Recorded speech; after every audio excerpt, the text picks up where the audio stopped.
5, 4, 3, 2, 1. Ladies and gentlemen, this is it. It's the Romello Marcellous Show. The fly uncle you always wish you had. Bring them out. Here to give you every aspect of game from a real player's perspective. It's the biggest boss from business, entertainment, love, and life. Had to find my inner power. To fashion, etiquette, and current events. Major show alert. All to enhance the happiness already inside you. Today is about the power of you. Check it out. You're now rocking with the best.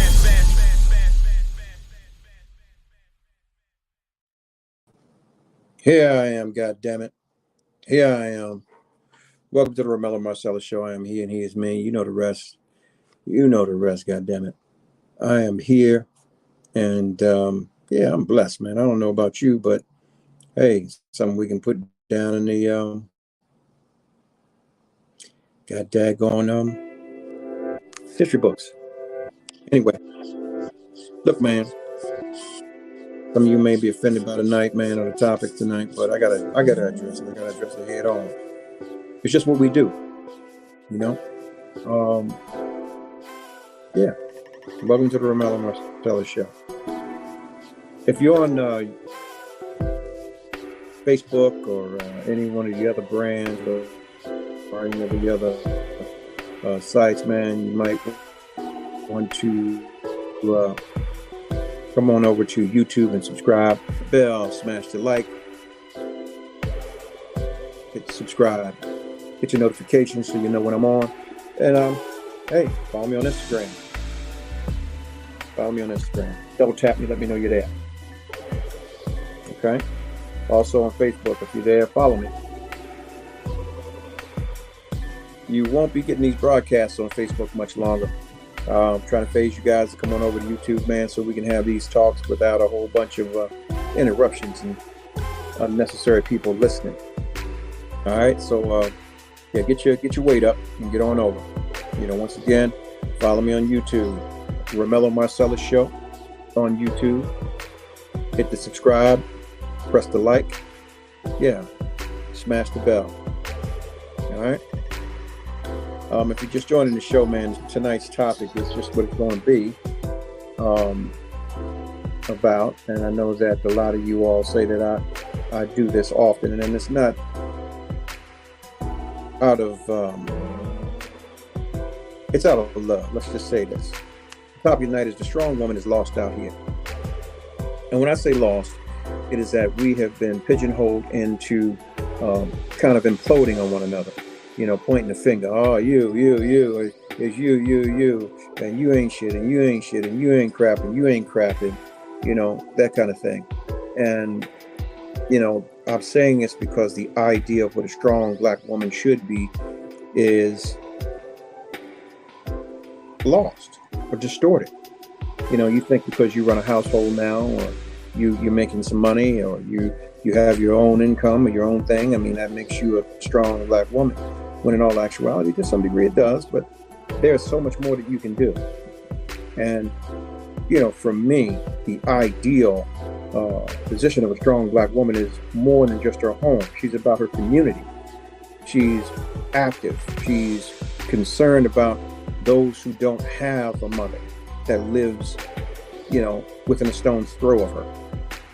I remember my grandmothers, my great-grandmothers, they were willing to do dinners on the weekends, and some of the families that didn't have food, they sent that food to them, as well as making monies to help other families keep their lights on and food in their refrigerators and stuff like that in their cupboards. But that whole part of the thrifty activist, the woman in the community, the woman of the community, is in a lot of ways is non-existent. There's very few. I'm sure you're out there, but there are very few more than the many that profess these demands and those standards. A strong woman to me is someone like Ida B. Wells. Ida B. Wells had become a prominent activist during the Jim Crow era. She became an activist because she was put off a train that she was on that was designated for white folks, forcefully by the conductors. They threw her off. She went to court, she sued and won. You know, but the higher courts actually went in and they reversed it based on the appeal. angry at the injustice of what ended up happening, her vehicle for dissent was newspaper writing. In 1889, she became co-owner of the Memphis Free Speech and Headlight, and used her position to take on school segregation and sexual harassment. You know, Wells traveled through the South to publicize her work and advocate also for the arming of black citizens. You know, because at the time lynchings was at an all-time high. KKKs, point you out and pull up tonight, kind of thing. So, you know, putting people in the mindset that, yeah, you can and you should defend your home. You defend yourself as your right. A mob destroyed her newspaper and threatened her life, forcing her to move north, where she continued to continue her efforts against Jim Crow and the lynchings. I mean, she investigated a lot of lynchings. She was on the front line. Here's why I say the strong black woman is lost out here. Just like us, you lack a lot of strong, positive, powerful examples. And the examples that you do have, I mean, you should be self-sufficient or efficient. But keeping in mind that your place in the wheel, being a cog in the wheel to make things go right with your generations or your lineages that are coming behind you. Also, Ida B. Wells, when she did her thing about the lynchings, she stood with the black man in regards to her position on those things, as well as the equal rights. Anywhere she was. This is a missing component today, where we all have drank from the well of entitlement and think we're owed something because we were wronged by someone who wasn't prepared to meet us where we were in our relationships or our upbringing. Yeah, it's sad that we get to this point that, we have to engage one another the way we do. Yeah. As strong black men, or as black men, a lot of our problem is that, just like you guys, we don't know where we come from, so we don't know where the hell we're going. So we're all going to hell in a handbasket. It takes time to do research to find out whose you are and where you came from.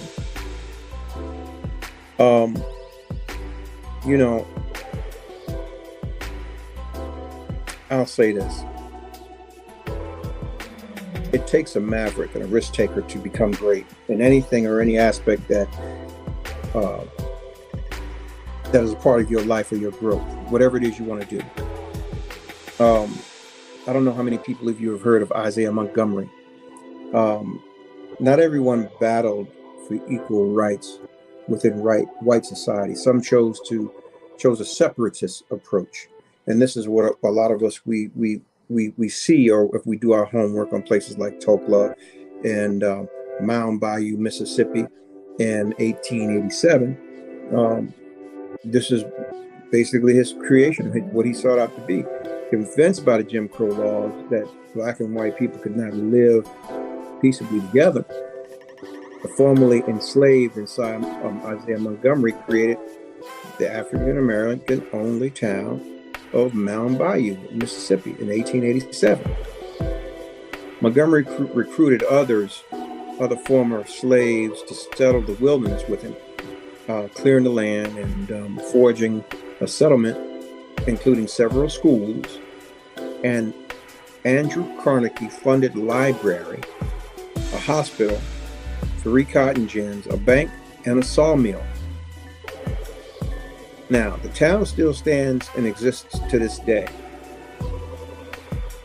which at this point in time, still almost 100% black.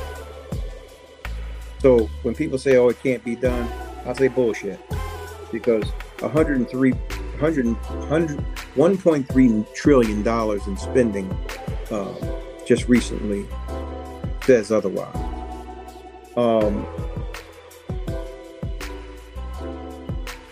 I'm just saying, man, there's so many examples of great people that look like us, that we are from, that have done great things. We choose not to seek to do these great things. Okay? We choose to do dumb shit. We choose to not recognize when we've actually won. Just like these crash dummies that are getting hit with all these gang conspiracies all of a sudden out of the blue. And I'm not gonna say out of the blue because the plan was laid long before it became an inception. Damn, you knew better. But because you're seeking attention, because you didn't get the affection based on your complexion for the protection, you on records talking about crimes and shit that you committed with other jokers. Given details about the deed, as well as witnesses and associates to the crime or accessory to the crime that you committed. Yeah. I always say there's only two places for black black men as leaders. And they'll find it for you. There's even, they're going to put you in jail, they're going to put you in the ground. Yeah. This is merely a conversation. I'm not leading anything. Okay? So, there. But, gotta do better. We know better. Especially when it comes to ourselves, man, and the things that we should be doing with each other. Change. Yeah. Oh, PPP loans, man. Not to change the subject, but yeah, they coming for you. They've increased the amount of time for the statute of limitations for wire fraud and some other things. I think it's 10 years now. So if you got a PPP loan and certain things don't check out with you, like your address, and you got multiples coming to one address, they're coming. They're gonna flag you.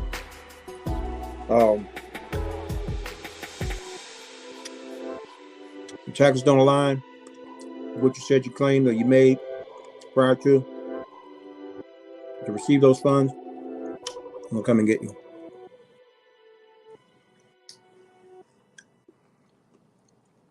If you didn't pay taxes on the money, it's really going to be the trigger that's going to make them come and get you. If you set 25% aside and you paid those folks, 9 times out of 10 you won't hear from them. Okay? And if you do, I'm going to advise you. Well, no, I'm not going to advise you. I'm just going to give you a little advice. I'm not your lawyer. Do your homework. Get your lawyer. But you can start doing some research. As a friend, as someone telling their friend, if I was telling my friend, I would say, look, man, if they indict you or you think they're coming for you, you need to get as much of that money or those funds or those assets together, liquidate, to have on hand. Your time will be governed by the laws. This is where they and how they will amalgamate your exposure based on the mandatory minimums. So if you have those funds, maybe you can work a deal where you got those funds back to the government or whoever you took them from, and that would limit your exposure. May not take it all away, but it'll limit it greatly. Secondly, some of you have been advised that, oh, well, if you got anything in your name, you need to get it out your name. You got a house, you got a this, you need to get it out. I'm going to tell you, don't do that shit. That is some poor advice.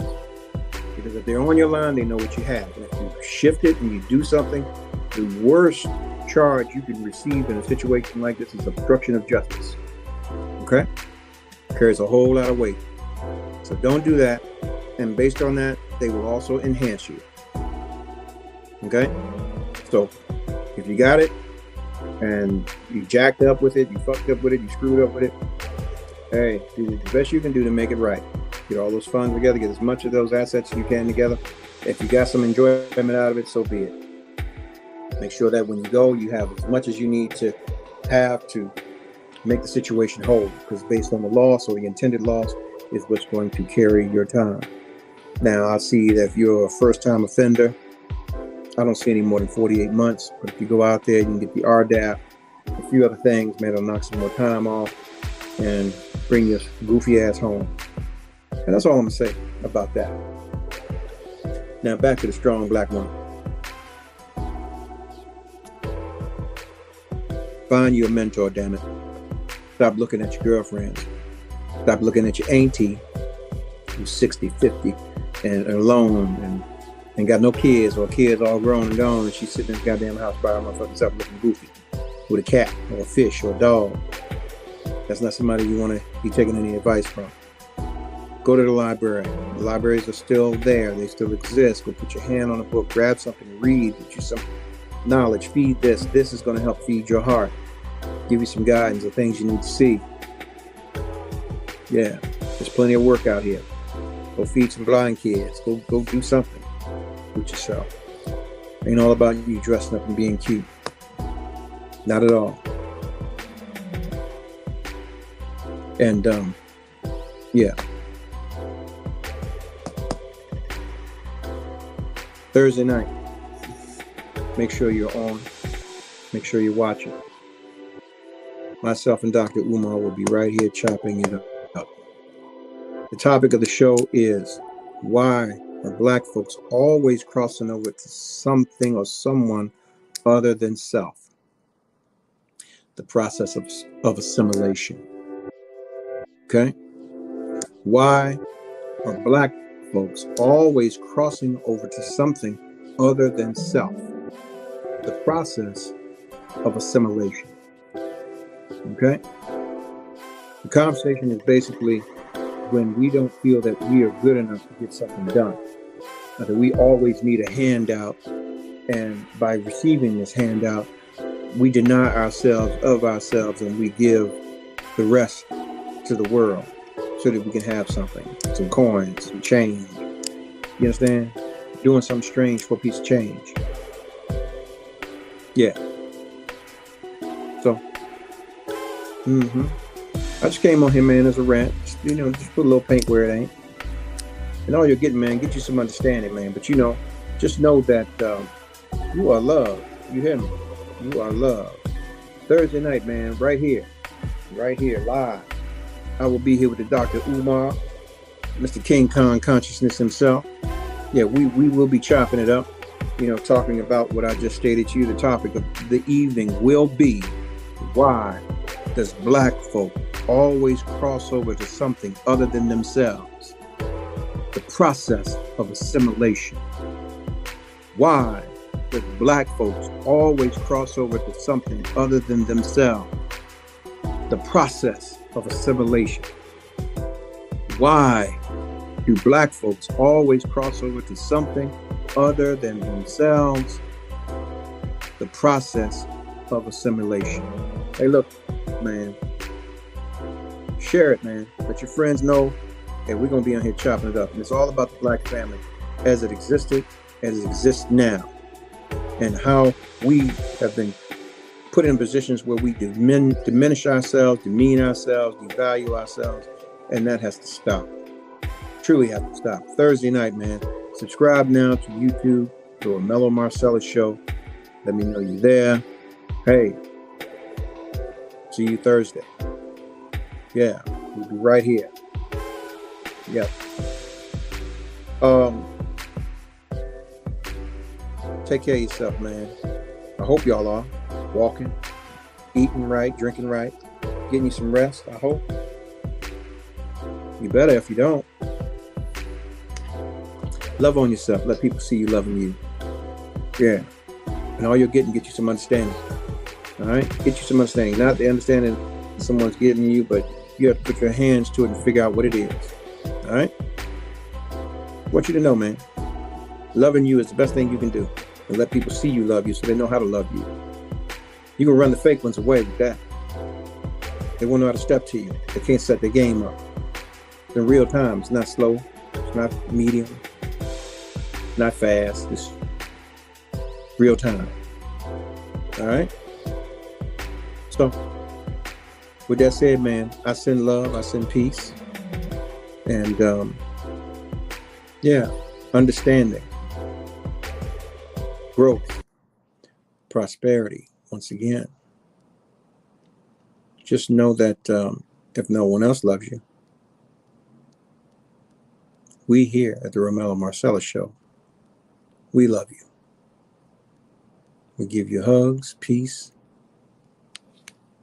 and soul. Good night. 5, 4, 3, 2, 1. ladies and gentlemen, this is it. It's the Romello Marcellous Show. The fly uncle you always wish you had. Bring 'em out. Here to give you every aspect of game from a real player's perspective. It's the biggest boss from business, entertainment, love, and life. Had to find my inner power. To fashion, etiquette, and current events. Major show alert. All to enhance the happiness already inside you. Today is about the power of you. Check it out. You're now rocking with the best.